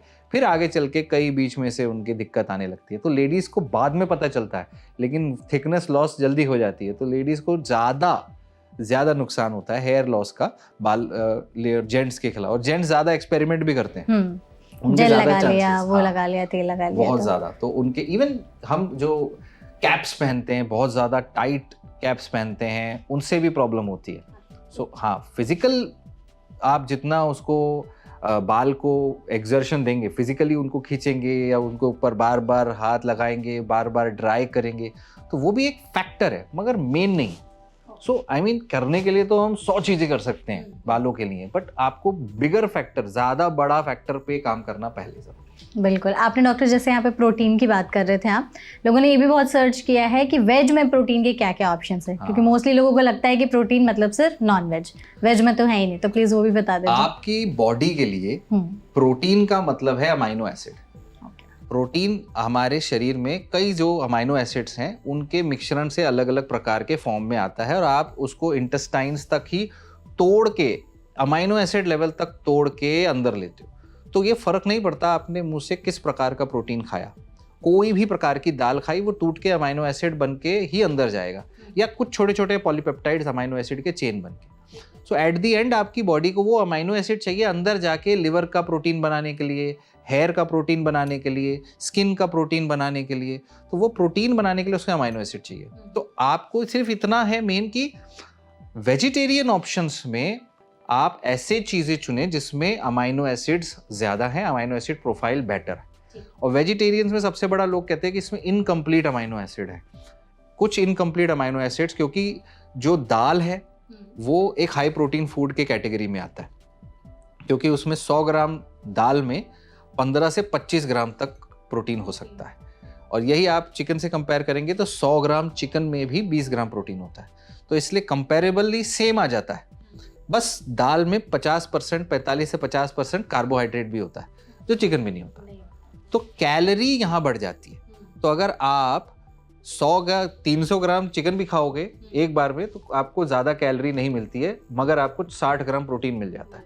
लेकिन आप 300 ग्राम कच्ची दाल अगर आप पकाओगे तो कुकर भर जाएगा, तो आप अकेले नहीं खा सकते। बिल्कुल। बल्कि 2 लोग भी नहीं, क्या 10 लोग भी मुश्किल से वो खाएंगे।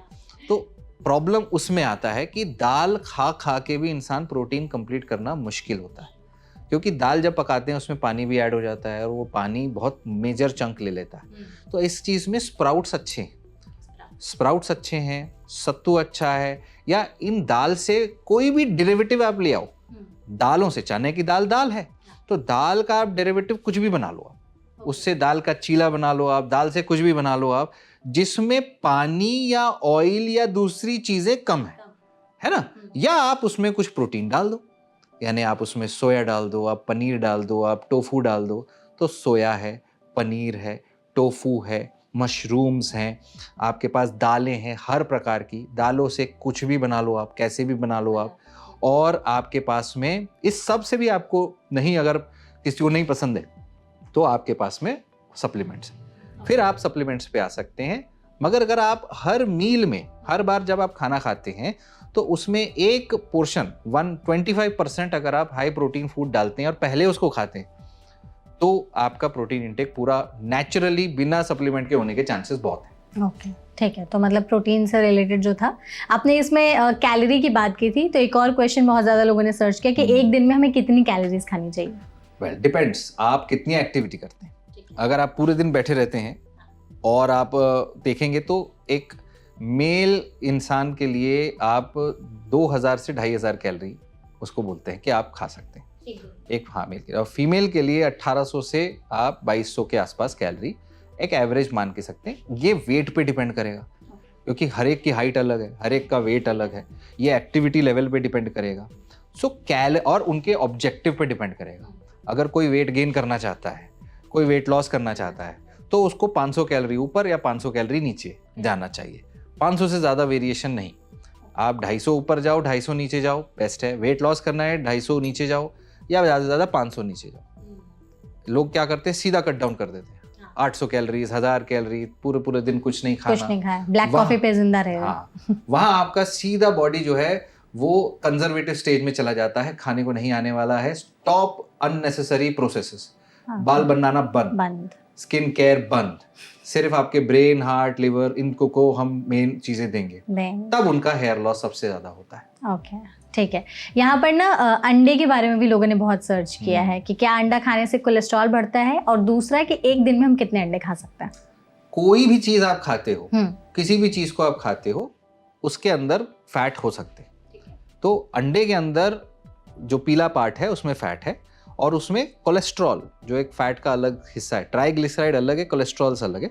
तो कोलेस्ट्रॉल अंडे के अंदर काफ़ी होता है, मगर जो आपकी ब्लड के अंदर कोलेस्ट्रॉल है उसके ऊपर उसका सिर्फ 20% इफेक्ट है। आपके ब्लड में जो कोलेस्ट्रॉल होता है उसका 80% हिस्सा आपका लिवर ही बनाता है। सो आप अगर अंडे ज़्यादा भी खाते हो तो लिवर उसको डिटेक्ट कर लेता है कि ब्लड में ऑलरेडी ज़्यादा कोलेस्ट्रॉल है, मुझे वो 80% को कम करके 40 कर देना है, 70 कर देना है, या 10% कर देना है। तो अंडे खाना सेफ है, अंडों से कोलेस्ट्रॉल डायरेक्टली इफेक्ट नहीं होता। लेकिन अगर कोई बेसिक लाइफस्टाइल नहीं करता, यानी आप एक्टिव ही नहीं है, बैठे बैठे अंडे खाते जा रहे हैं, तो जो आ गया है कोलेस्ट्रॉल उसका यूज बॉडी नहीं करेगी। आपकी बॉडी में कोलेस्ट्रॉल सेल मेम्ब्रेन बनने के लिए, हार्मोन्स बनने के लिए, टेस्टोस्टेरोन, ईस्ट्रोजन जैसे बड़े इंपॉर्टेंट हार्मोन जो डेली बेसिस पे आपकी बॉडी में जनरेट होते हैं, बनने के लिए यूज होता है।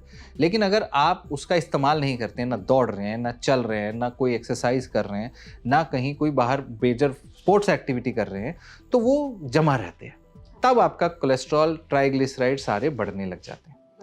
Right? So diet has a role. अगर आप एक्टिव हैं तो आप टेक्निकली 2 से ज़्यादा भी एग वाइट्स, एग येलो ले सकते हैं।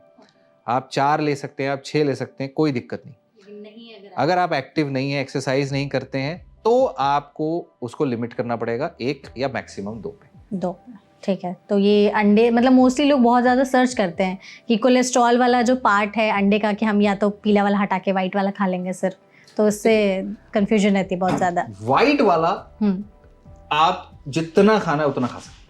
अच्छा, उतना खा सकते हैं। वो आप 10 खा लीजिए, 20 खा लीजिए, कोई दिक्कत नहीं, because that is just pure protein, और कुछ नहीं है उसके अंदर। थोड़े विटामिन हैं, थोड़े बहुत चीज़ें हैं, बट उसमें कुछ खास है। येलो वाले के अंदर कुछ इंपॉर्टेंट विटामिन भी है, फैट सॉल्युबल विटामिन भी हैं, कुछ ऐसे एंजाइम्स हैं जो अच्छे हैं।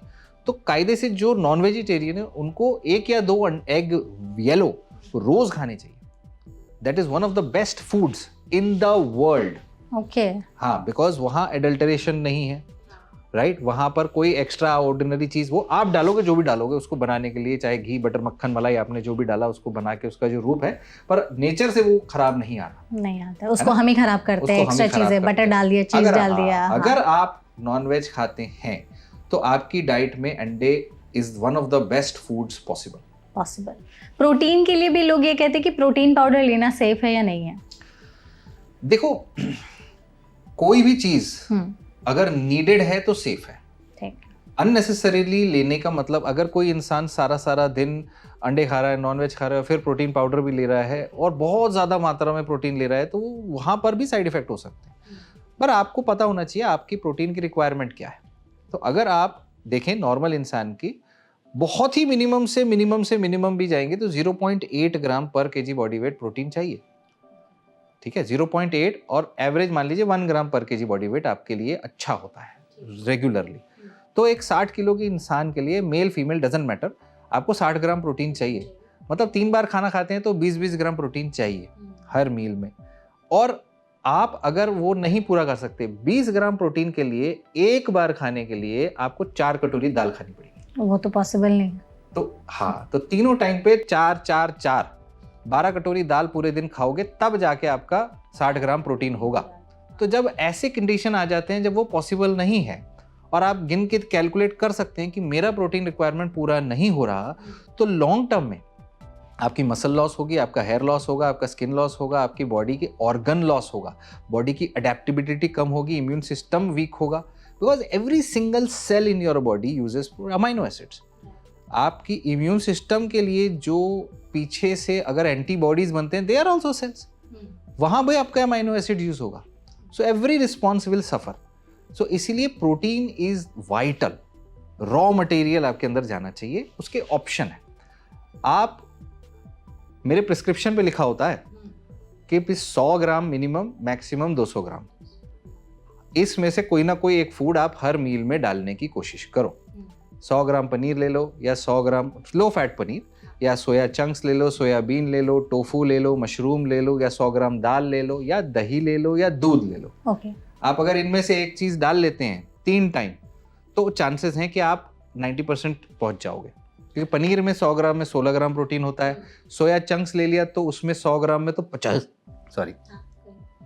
सोया चंक्स में तो 50% to 45 to 50% प्रोटीन होता है, that is also good protein, right. तो दालों में आपके पास होता है। So you can not depend upon one thing, एक चीज पे डिपेंड नहीं कर सकते। आपको अपना टारगेट हिट करने पे डिपेंड करना चाहिए कि मुझे 60 ग्राम या मेरा 1 ग्राम पर केजी मैं हिट कर लूं। अगर आप नहीं कर पा रहे तब आप प्रोटीन शेक्स ले सकते हैं। तब आप अपने डॉक्टर से बात करके एक प्रोटीन शेक का प्रिस्क्रिप्शन लीजिए, क्योंकि मार्केट में नकली बहुत है। इसलिए ये नहीं हो जाता कि वो सारे खराब है, इसलिए हो जाता है कि आपकी जिम्मेदारी है कि सोच समझ के आप अपनी रिक्वायरमेंट देखें, मुझे है कि नहीं नीड, राइट। तो आपको नीड है, आप प्रिस्क्रिप्शन लीजिए, या ब्रांड समझिए कौन से कंपनी का अच्छा है, मार्केट रिसर्च करिए किस कंपनी के नकली प्रोडक्ट मार्केट में पकड़े गए हैं, किस कंपनी के बारे में नकली बातें हुई है, उनके साथ ना जाइए आप, या अपने डॉक्टर से बात करें। इसी में दूसरा सवाल रहता है लोगों का कि क्या प्रोटीन पाउडर की जगह सत्तू यूज किया जा सकता है? उन्होंने बहुत ज्यादा सर्च किया है। अगेन, सत्तू चना दाल से बना है, और चना दाल में भी आप देखेंगे तो 45 से 50% कार्बोहाइड्रेट है और 20% के आसपास प्रोटीन है। तो अगर आप प्रोटीन पाउडर देखेंगे तो उसमें 2 तरीके के आते हैं, कॉन्सेंट्रेट, वे प्रोटीन या प्लांट प्रोटीन कॉन्सेंट्रेट आता है, और आइसोलेट आता है। कॉन्सेंट्रेट वाले चीज़ों में कहीं भी 50% तक कार्ब हो सकते हैं या 70% तक कार्ब हो सकते हैं। तो वो कॉन्सेंट्रेट, वे प्रोटीन कॉन्सेंट्रेट सत्तू एक बराबर मान सकते हैं। वो दिया जाता है वेट गेन करने के लिए, वजन बढ़ाने के लिए। बहुत पतला इंसान है, वो वेट गेन करने के लिए लेता है, तो उसमें आप सत्तू लो चाहे वे प्रोटीन कॉन्सेंट्रेट लो, कोई फर्क नहीं पड़ता। मगर अगर आप उसको ज़्यादा लेते हैं तो आपकी कैलोरी बढ़ेगी, आपका वजन बढ़ेगा, आपकी चर्बी बढ़ेगी, क्योंकि आप नंबर ऑफ फूड ज़्यादा खा रहे, कैलोरी ज़्यादा हो जाएगी। अगर आप ऑलरेडी अपनी कैलोरी रिक्वायरमेंट पूरी करते हैं, आप ऑलरेडी मोटे हैं, तो आपको प्रोटीन लेना है, कार्ब कम लेना है। ठीक है। यही सबसे बड़ी गलती लोग करते हैं, कि प्रोटीन बढ़ाने के चक्कर में कार्ब भी बढ़ा देते हैं, वजन बढ़ जाता है और वहाँ पे और दूसरे साइड इफेक्ट्स आ जाते हैं। तो यहाँ पे वे प्रोटीन आइसोलेट ऐसे प्रोसेसेस से गुजार के, इवन चाहे दूध से, चाहे पी से, चाहे हेम्प से, चाहे सोय से, आइसोलेट करके सिर्फ प्रोटीन अमाइनो एसिड्स का जो पाउडर है वो बनाया जाता है। तो वो उनके लिए बेहतर है जहाँ कार्बोहाइड्रेट कम करना है, वहाँ 90 to 95% सिर्फ प्रोटीन होता है। तो उसकी एक स्कूप में ही आपको 25 ग्राम प्रोटीन मिल जाएगा और यहाँ आपको 100 ग्राम सत्तू लेना पड़ेगा 20 से 25 ग्राम में, जिसमें 50% कार्ब भी आएगा। और वो लिटरली आपको, बिकॉज बहुत ज़्यादा दाल कई लोगों को ब्लोटिंग भी करती है, तो दाल के अंदर कई एंटी न्यूट्रिएंट्स होते हैं। हाँ, बिकॉज दाल जो प्लांट बनाता है वो चाहता है कि ये जल्दी ख़राब ना हो जाए और ये इंसेक्ट्स ना खा लें, ये ना खा लें, तो उसकी कवरिंग और उसके अंदर कुछ फाइटेट्स, एंटी न्यूट्रिएंट्स होते हैं जो टेक्निकली आपकी बॉडी में थोड़ी बहुत ब्लोटिंग भी कर सकते हैं और कुछ मिनरल्स को एब्जॉर्प्शन में प्रॉब्लम कर सकते हैं। तो इसीलिए हर मील में दाल लेना भी बेस्ट नहीं है। तो हर मील में, इसलिए मैंने कहा 4 कटोरी दाल लेना भी बेस्ट नहीं है। इसीलिए आपके पास ऑप्शंस हैं। आपको देखना होगा कि हर बार आप कुछ अलग ऑप्शन लें और एक अच्छी डाइट बनाएं जो आपके डाइटिशियन या अगर आपके डॉक्टर जिनको नॉलेज है तो उनका काम। Correct, okay. सर, एक और लोगों ने बहुत ज़्यादा सवाल सर्च किया है, वो है कि पैर हाथ में झंझनाहट क्यों होती है, टिंगलिंग एंड नमनेस, या सुन पड़ जाते हैं क्यों? सुन पड़ जाते, देखो ये सेंसेशन की बात हो गई। आपको टिंगलिंग सेंसेशन हो रही है या नमनेस के साथ, या आपको फील ही नहीं हो रहा वहाँ क्या है। सो ये नर्व्स का काम है। आपकी बॉडी में पूरे शरीर में हर जगह नर्व्स हैं, जो आपके पैरों में अगर हैं तो पीठ से जा रही है, हाथों में है तो रीढ़ की हड्डी से गर्दन के पास से जा रही है।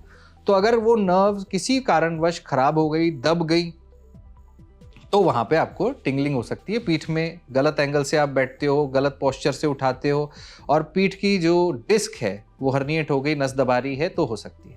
या फिर जो नर्व होती है उस नर्व पर एक माइलिन शीट होती है, वो माइलिन शीट पर जंप करती है। आपकी जो जितने सेंसेशंस हैं हमारे, जितने इम्पल्स हैं, वो तुरंत हमें पता चल जाता है। यहाँ टच किया, ब्रेन को पता चल जाता है, ठीक है। वो इसीलिए क्योंकि वो जंप करके तुरंत ब्रेन तक पहुंच जाती है वो माइलिन शीट पे। माइलिन शीट के लिए B12 बहुत ज़रूरी है। अगर आपकी बॉडी में B12 डेफिशिएंसी है तो वो शीट की इंटीग्रिटी खराब होती है, तो जो स्पीड है उसकी नर्व इम्पल्स की वो स्लो हो जाती है। जितनी खराब होती है उतनी वहाँ स्लो हो जाती है, उतनी आपके सुन्नपना आ सकता है, उतना टिंगलिंग नमनेस हो सकता है। तो B12 की डेफिशिएंसी एक कारण है, नस दब जाना एक कारण है, या फिर कोई न्यूरोलॉजिकल पाथवे में कोई प्रॉब्लम आया है तो कारण। और B12 डेफिशिएंसी को पूरा करने के लिए क्या कर सकते हैं फिर? B12 को आपको पूरा करने के लिए नॉर्मली सप्लीमेंट्स ही लेने पड़ते हैं, बिकॉज आज के डेट में वेजिटेरियन ऑप्शंस में B12 नहीं आता।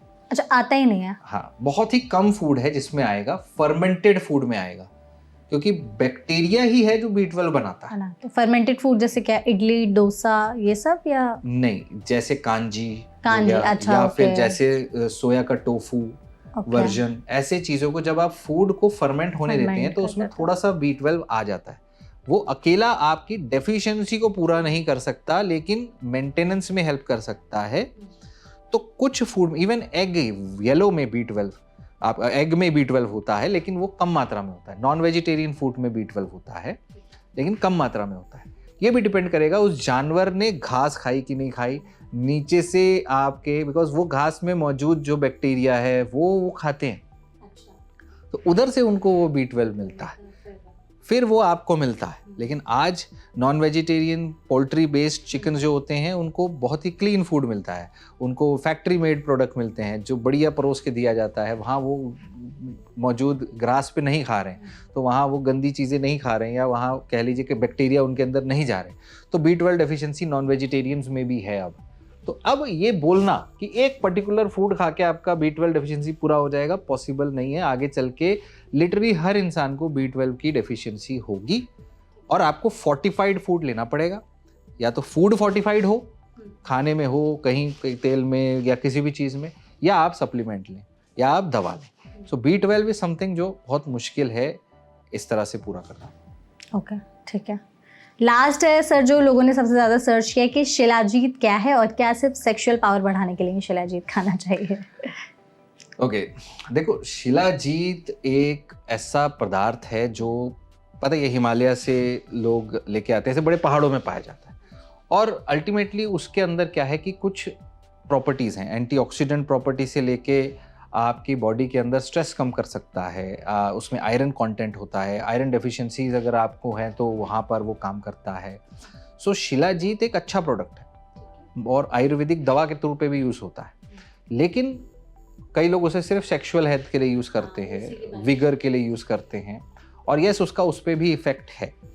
और इस चीज़ में प्रॉब्लम आती है, असली और नकली अगेन मार्केट में बहुत है, टेस्टिंग बहुत इंपॉर्टेंट है, और आप अपने डॉक्टर से बात करके यूज़ करें, क्योंकि अगर आप असली भी यूज़ कर रहे हो तो हो सकता है आपका आयरन लेवल ऑलरेडी ज़्यादा है, आप आयरन ओवरलोड में चले जाओ।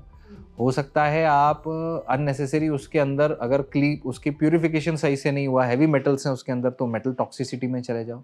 तो शिलाजीत लेना सेफ है अंडर सुपरविजन डॉक्टर की गाइडेंस में, और उसको आप अपने टारगेट, जो भी आपका टारगेट है उसको देखते हुए लीजिए, और अन्य उसके दूसरे कारणों को भी केटर करिए।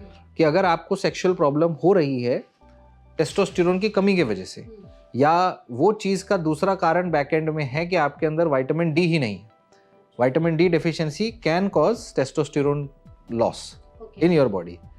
ओके, और अगर आप विटामिन डी पूरा नहीं कर रहे और शिलाजीत ले रहे हैं तो फायदा नहीं होगा या बहुत कम होगा। सो हर फैक्टर को देखना जरूरी है। शिलाजीत ऐसे सेफ चीज है, लिया जा सकता है अंडर सुपरविजन। ठीक है, मतलब जो लोग सिर्फ इसको सेक्सुअल चीज़ों से रिलेट करके देखते हैं वो सच्चाई नहीं है, इसके और भी हेल्थ बेनिफिट्स हैं। हाँ, और बहुत अच्छे हेल्थ बेनिफिट्स हैं। सेक्सुअल बेनिफिट्स तो हैं, लेकिन वो बेनिफिट्स के लिए अकेले लेना सही वो नहीं। काफ़ी नहीं है। ओके, ठीक है। तो डॉक्टर, आई थिंक इस सेशन के जरिए हमने जितने लोगों ने सवाल पूछे, इंटरनेट पर सबसे ज़्यादा सर्च किया, उसके जवाब देने की आपने बहुत अच्छे से दिया भी, हमने सारे सवाल पूछे भी, तो आई गेस आपने इस सेशन को एंजॉय किया होगा। बहुत बहुत बहुत ये ऐसे सेशंस या पॉडकास्ट बहुत अच्छे, लोगों के सवाल जब एक इंसान को देने से, एक जगह देने से ज़्यादा लोगों तक पहुंच जाएं तो वो ज़्यादा अच्छा रहता है, क्योंकि यही काम फिर हमें कम बार करना पड़ता है अपने क्लिनिक में, ताकि वो हमारे वीडियो देख के आ जाए तो बेटर होता है। बिल्कुल करेक्ट। तो मुझे भी बहुत मज़ा आया आपसे बात करके, आपकी वाइब्स भी मुझे बहुत अच्छी लगी और आपने सारे सवालों के काफ़ी अच्छे से जवाब भी दिए, तो थैंक यू सो मच हमारे साथ जुड़ने के लिए। आई गेस ऑडियंस को जितने भी सवाल उन्होंने इंटरनेट पर सर्च किए होंगे उसके जवाब मिल गए होंगे। ऐसी और भी वीडियोज़ देखने के लिए आप हमारे चैनल एनबीटी लाइफ को सब्सक्राइब कर सकते हैं। ये वीडियो पसंद आई हो तो इसे लाइक और शेयर ज़रूर करिएगा। Thank you so much.